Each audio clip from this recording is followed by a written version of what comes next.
Сәлеметсіз бе? Есімім Арыстанбеков Артур. Тобым сейсенбі күні сағат 3-тен 4-ке дейін. Бірінші сұрақ: Шыңғысхан мемлекетінің құрылуы және ұлыстардың құрылуы. 12 ғасырдың соңында Моңғолия жерінде бірнеше тайпалар тұрақты өмір сүрді, яғни Найман, Жалайыр, Меркіт, Керей тайпалары өзара билікке таласты. Осы тұста Темучин есімді жас көсем көзге түсті. Сөйтіп 1206 жылы барлық бытыраңғы өзара соғысып жатқан тайпаларды өзіне біріктіріп, өзін Шыңғысхан жариялап, ұлы Моңғол империясын құрады. Шыңғысхан құрған мемлекет әскери тәртіпке негізделген күшті мемлекет болды. Яғни басқару жүйесі ондық, жүздік, мыңдық, он мыңдық болып бөлінді, басқарылды. Империяның басты заңдар жинағы жасақ деп аталды. Бұл заң бойынша әрбір адам мемлекетке адал болуға, соғыс кезінде тәртіпке бағынуға тиіс болды. Жорықтарына келетін болсақ, 1211-1215 жылдары Шыңғысхан Қытайды, 1218 жылдары Жетісу жері мен Отырарға шабуылдайды. Ал 1219-1224 жылдар аралығында Орталық Азия мен Қазақстан жерін толығымен дерлік басып алады.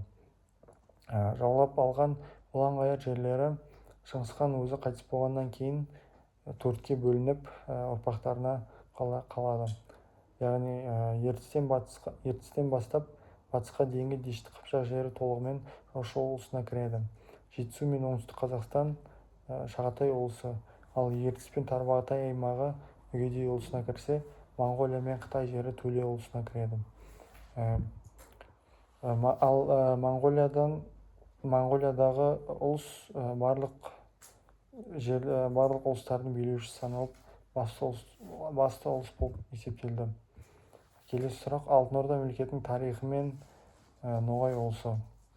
13 ғасырдың ортасында Шыңғысханның үлкен ұлы Жошының ұрпақтары Ертістен Еділге дейінгі аймақтарда өз мемлекетін құрды. Бұл мемлекет тарихта Алтын Орда деп аталды. Астанасы Сарай-Бату кейінірек Сарай-Берке болып өзгертілді.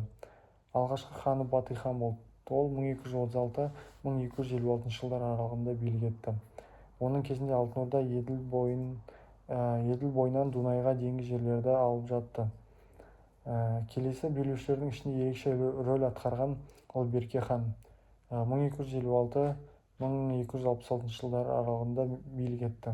Ол ислам дінін қабылдап, Алтын Орданы дербес мемлекетке айналдырды. Одан кейінгі есте қалған билеушілердің бірі Өзбек хан. 1312-1342 жылдар аралығында билік етіп, оның тұсында ислам діні ресми дінге айналды. Бұл кезең Алтын Орданың гүлдену дәуірі деп аталады.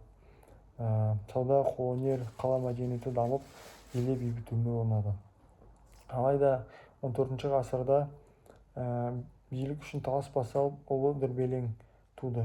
Яғни 1395 жылы Әмір Темір Алтын Ордаға жорық жасап, мемлекетті әлсіретті.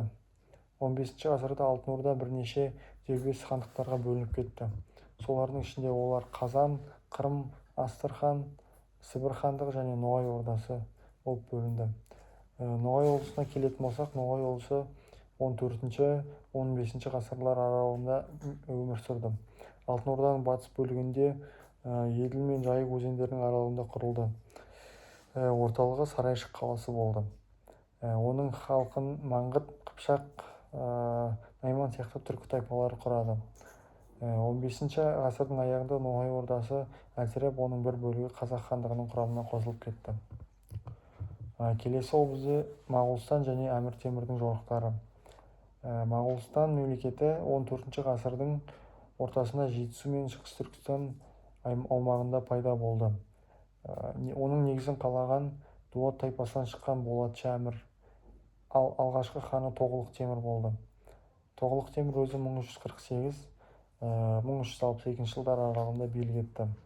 Моғолстан жеріне қазіргі Қазақстанның оңтүстік-шығысы Қырғызстан мен Шығыс Түркістан аймағы кірді. Мемлекет құрамына Үйсін, Қаңлы, Дулат, Арғын, Керей сияқты түрік тайпалары кірді. Моғолстанда хандық билікпен қатар әмірлердің ықпалы да зор болды. бұл елдің ішкі бірлігіне әсер етті. 14 ғасырдың соңында бұл аймаққа Әмір Темірдің жорықтары басталды. Темірдің басты мақсаты сауда жолдарын өз бақылауына алып және Моғолстан мен Алтын Орданы әлсірету болды. Темір Моғолстанға бірнеше рет 1371-1390 жылдар аралығында жорық жасап, елдің шаруашылығын күйретті. Оның шабуылдары Моғолстанның саяси әлсіреуіне, ал кейін Жетісуда қазақ хандығының пайда болуына алғышарт болды. Келесі ол бізде Әбілқайыр хандығы. Моңғол империясы мен Алтын Орда ыдырағаннан кейін 15 ғасырдың ортасында қазіргі Қазақстанның батысы мен орталығында Әбілқайыр хандығы деп аталатын мемлекет құрылды. Әбілқайыр хандығы 1428-1468 жылдар аралығында өмір сүрді. Мемлекеттің негізін қалаған Әбілқайыр хан, ол Шайбан әулетінен шыққан. Әбілқайыр хандығының астанасы Тура, ал кейін уақыт өте келе кейінірек Сығанақ қаласы болды. Оның жеріне Батыс Сібір, Торғай даласы, Сырдария бойымен Арал маңы кірді. Әбілқайыр хан билігін күшейту үшін бірнеше соғыстар жүргізді. 1430 жылы Тобыл өзені маңында қарсыласы Махмұд ханды жеңді. Ал 1446 жылы сыр бойындағы қалаларда Сығанақ, Созақ, Аркөк отырарды басып алды. Бірақ ел ішіне наразылық өсті. Кейбір тайпалар Қыпшақ, Қоңырат, Найман, Арғын рулары Әбілқайырдың қатал билігіне қарсы шықты. Олардың бір бөлігі Керей мен Жәнібек сұлтандардың бастауымен Моғолстан жеріне көшіп, 1465-1466 жылдары қазақ хандығын құрды. Сөйтіп Әбілқайыр хандығы қазақ мемлекетінің қалыптасуына тарихи алғышарт жасады.